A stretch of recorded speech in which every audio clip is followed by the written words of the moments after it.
Renungan Kefas, Rabu 27 September 2023. Salam sejahtera Sobat Kefas semua. Tuhan Yesus begitu baik, sehingga hari ini kita masih diberi kesempatan untuk menikmati firman-Nya. Mari kita siapkan hati dan roh kita untuk menerima firman-Nya. Sobat Kefas, renungan hari ini mengajarkan kita untuk mematuhi orang yang memimpin. Ayat Alkitab di dalam Ibrani pasal 13 ayat 17.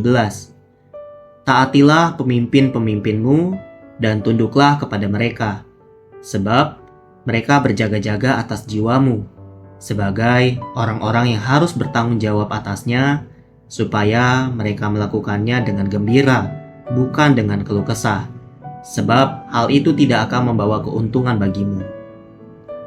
Sobat Kefas, kita semua perlu mematuhi orang yang memimpin kita. Ini tidak berarti bahwa para penatua melaksanakan otoritas di atas kita. Ini berarti bahwa sebagai orang yang lebih tua dan berpengalaman, mereka mengambil pimpinan dan kita perlu mengikuti mereka. Mematuhi berarti mengikuti. Mengenai para penatua, Petrus berkata, "Janganlah kamu berbuat seolah-olah kamu mau memerintah atas mereka yang dipercayakan kepadamu. Tetapi hendaklah kamu menjadi teladan bagi kawanan domba itu." Di dalam 1 Petrus pasal 5 ayat 3. Para penatua mengambil pimpinan melalui menjadi contoh, bukan memerintah atas kaum saleh. Jika para penatua melihat lantai belum dibersihkan, mereka tidak seharusnya duduk di atas takhta dan menyuruh pelayannya untuk membersihkannya. Sebaliknya, mereka seharusnya memimpin untuk membersihkan lantai dan oleh karena itu memberi contoh untuk diikuti yang lain. Meskipun para penatua tidak seharusnya memerintah atas kawanan domba Allah, Rasul Petrus juga mengatakan, "Demikian jugalah kamu, hai orang-orang muda, tunduklah kepada orang-orang yang tua." Di dalam 1 Petrus pasal 5 ayat 5.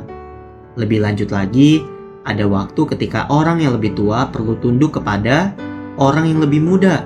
Seperti yang Rasul Petrus juga katakan, "Dan kamu semua rendahkanlah dirimu seorang terhadap yang lain." Di dalam 1 Petrus pasal 5 ayat 5. Oleh karena itu, Sobat Kefas, bukan hanya orang muda yang harus taat kepada orang yang lebih tua, tetapi semua, termasuk yang tua, perlu tunduk satu dengan yang lain dalam kerendahan hati. Betapa indahnya gambaran seperti ini, Sobat Kefas. Ini mutlak berbeda dari konsep kepemimpinan alamiah yang ada di dalam mentalitas yang jatuh. Kepemimpinan dalam gereja bukanlah seperti Nimrod yang membangun kota Babel.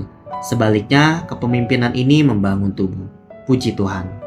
Poin penting hari ini, kita perlu belajar untuk mematuhi orang yang memimpin kita. Lalu, orang yang memimpin kita bukan memerintah, namun menjadi teladan dan contoh bagi yang lain. Dan terakhir, kita juga menjadi tahu bahwa kita perlu harus saling tunduk satu dengan yang lain dalam kerendahan hati.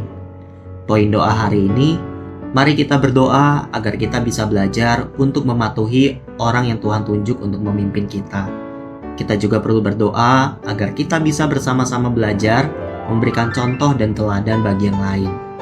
Terakhir, kita juga berdoa agar kita memiliki hati yang taat dan tunduk.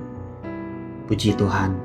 Tuhan Yesus memberkati, kasih karunia-Nya menyertai kita semua. Sampai jumpa Sobat Kefas. Amin.